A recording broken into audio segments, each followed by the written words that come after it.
আসসালামু আলাইকুম প্রিয় দর্শক শ্রোতা, কেমন আছেন আপনারা সবাই? আশা করি ভালোই আছেন। আপনাদের জানাই আন্তরিক শুভেচ্ছা অভিনন্দন বলে শুরু করছি। আমাদের অন্তর্বর্তী সরকারের প্রধান ডক্টর মোহাম্মদ ইউনূস সাহেব ইতিমধ্যে মালয়েশিয়ায় পৌঁছে গেছেন এবং মালয়েশিয়ার প্রধানমন্ত্রীর সাথে তিনি যৌথ ব্রিফিং করেছেন এবং সেখানে নির্বাচন নিয়ে কিছু কথা আলোচনা করেছে এবং সে স্পষ্ট ভাষায় বলেছে ফেব্রুয়ারির মধ্যবর্তী সময়ে নির্বাচন হবে ইনশাল্লাহ, রোজার আগে। মানে নির্বাচনে একদম পুরাপুরি একদম ডামাডোল শুরু হয়ে গেছে। অনেকে মনে করছিল নির্বাচন হবে না, দীর্ঘায়িত হবে। ডক্টর মোহাম্মদ ইউনূস একদম ক্লিয়ারলি বলে দিয়েছে নির্বাচন হবে ইনশাল্লাহ রোজার আগেই। 2026 সালের ফেব্রুয়ারির আগে ইনশাল্লাহ, রোজার আগে ইনশাল্লাহ হয়ে যাবে। এবং মালয়েশিয়াতে গিয়েছে তিনি অনেক চুক্তি স্বাক্ষর করবেন, যেমন প্রবাসীদের নিয়ে সমস্যা আছে কিছু, মালয়েশিয়াতে কিছু সিন্ডিকেটের ব্যাপার আছে, এগুলো সমস্ত কিছু ঠিকঠাক করে তারপরে করব।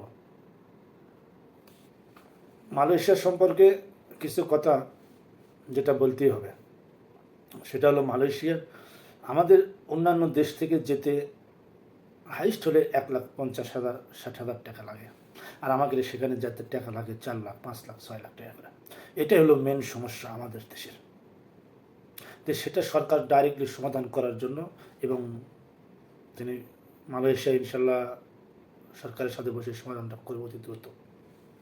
কেন লাগে তাদের কম লাগে, আমাদের কেন বেশি লাগে? আর 1 নম্বর অর্থ হলো সিন্ডিকেট। ওখানকার সিন্ডিকেট এখানকার সিন্ডিকেট সবগুলো মিলে এই পরিকল্পনা বাস্তবায়ন করে। এদিকে তারেক রহমান সাহেব তিনি নিজের মুখে বলেছেন ইনশাল্লাহ অচিরে তোমাদের সাথে দেখা হবে রাজশাহীতে যে জনসভা হয়েছে সেখানে তিনি বক্তব্যে বলেছেন ইনশাল্লাহ রাজশাহী মানুষের সাথে অচিরে দেখা হবে। এর অর্থ কী হয় বলেন? তার মানে সমস্ত পরিকল্পনা শেষ হয়ে গেছে, সমস্ত পরিকল্পনা এখন আসাটা বাকি। যেদিন তারেক রহমান সাহেব বাংলার মাটিতে পাও দেবে সেদিন সমস্ত কিছু রাজনীতির প্রেক্ষাপট চেঞ্জ হয়ে যাবে।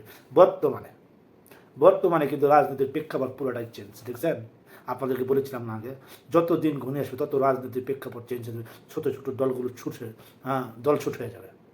যেমন চরমনায়, গণ অধিকার, হেফাজত ইসলাম, ইসলামী আন্দোলন, এরকম বহুত আছে। এদেরকে কিন্তু কোনো ওই যে বলতেছে যে পিআর পদ্ধতিতে নির্বাচন করবে।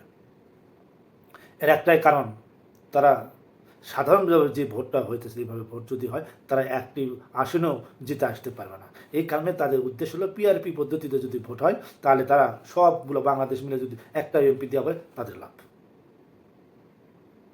মানে কি, আপনার এমপি কে হয়ে আসবে আপনি জানবেন না, আপনার ভোট দেবেন আনোয়ার রে, এমপি হয়ে আসবে মুন্ডু, বুঝছেন নি? কে আপনি জানতে পারবেন না। মানে সমস্ত বাংলাদেশ মিলা হয়তো 50 ভোট বা 30 ভোট বা 40 ভোট পেলো, কথা বলতেছি, ওই ভোটে যিনি আসবে তিনি হবে আপনার এলাকার এমপি। মানে ওই যে একটা কথা আছে না পারলে মানে যত দোষ দ্বন্দ্ব ঘোষ, একটা কথা আছে। তো এই এখন পিআর এখন ওরা এখন বলতেছে পিআর পদ্ধতি হতে হবে, কারণ ওদের সমস্যাটা গণ অধিকার পরিষদ কয়টা পাবে আসন আপনি বলেন? এনসিপি নতুন একটা দল দেখছেন 4-5 দিনের মধ্যে ঢেমেস্ট হয়ে গেল। তাদের রাজনীতি তাদের যে একটা ছিল সুনামটা শেষ হয়ে গেল। তারা জনপ্রিয়তা অলরেডি হারিয়ে ফেলেছে, কিন্তু বিএনপি এখনো পর্যন্ত হারায়নি। এখনো পর্যন্ত বর্তমান পর্যন্ত অনেক সুন্দর অবস্থানে আছে বিএনপি। জামাতও কিন্তু তার সমস্ত কিছু হারিয়ে ফেলছে জনপ্রিয়তা। কী কারণে জানেন? ডক্টর শফিকুর রহমান উনি এখন হাসপাতালে বর্তমানে চিকিৎসার অবস্থায় আছে, উনি আসতে পারছে না, এদিকে একটা সমস্যা দেখা দিয়েছে। তো সব মিলে একেবারে বিএনপি একটা পূর্ণাঙ্গ একটা দল এবং বিএনপির বর্তমানে অবস্থা অনেক ভালো, প্রেক্ষাপটটা নির্বাচনের অনেক ভালো এবং অনেক মানুষ বিএনপিকে চায়। 60% মানুষ এখনও বিএনপিকে চায়, কারণ বিএনপি তো বিগত দিনে খারাপ কিছু করে নাই। তো সবাই ভালো থাকবেন, সুস্থ থাকবেন ইনশাল্লাহ। যেখানে আসেন দেখাবেন ইনশাল্লাহ নেক্সট ভিডিওতে। The next day.